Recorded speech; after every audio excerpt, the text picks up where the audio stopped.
Здравствуйте, дети! Саламатсыздар ма, балалар? Мы продолжаем изучать раздел «Традиции и фольклор». Урок номер 33. Тема урока «Традиции и обычаи казахского народа». 33-ші сабақ және сабағымыздың тақырыбы қазақ халқының салт дәстүрлері. Упражнение номер 1. Бірінші тапсырма. Прочитайте диалог с одноклассниками. Разыграйте его. Ребята, какие вы знаете казахские традиции и обычаи?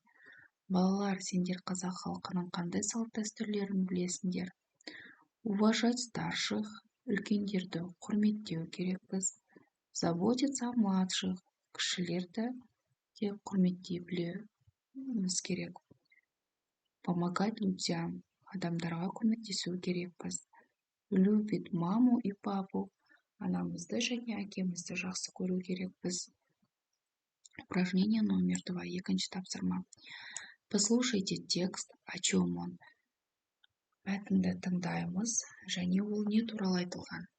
Казахи очень гостеприимный народ. Қазақ халқы өте қонақжайлы халық. Путник знал, что любой юрте его накормят и помогут ему.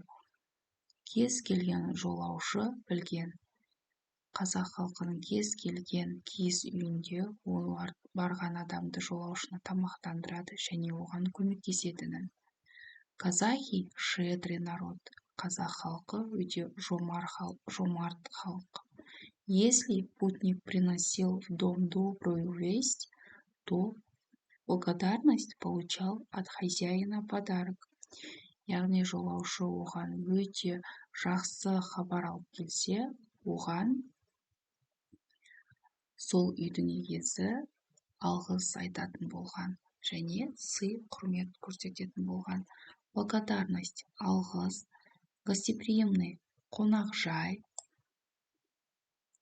щедрый жомарт, путник жолаушы, подарок сыйлық. Почему путник знал, что любой юрте его накормят и помогут ему? Потому что казахи очень гостеприимный народ. Өйткені қазақ халқы өте қонақжай халық. Что получал путник, если приносил в дом добрую весть? Жолаушы оларға үйлеріне жақсы хабар алып келген кезде оған не берген? Если путник приносил в дом добрую весть, то благодарность получал от хозяина подарок.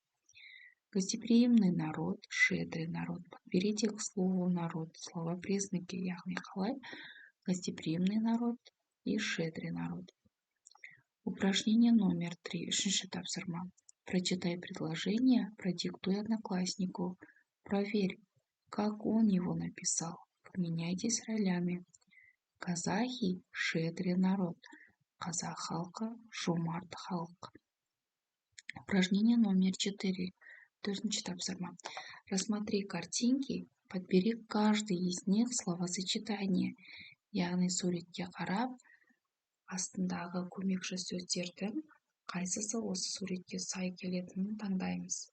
Слова подсказки, көмекші сөздер, встречая гостей, дружная семья, весенний праздник, состязание акынов. Первая картина. Встреча гостей.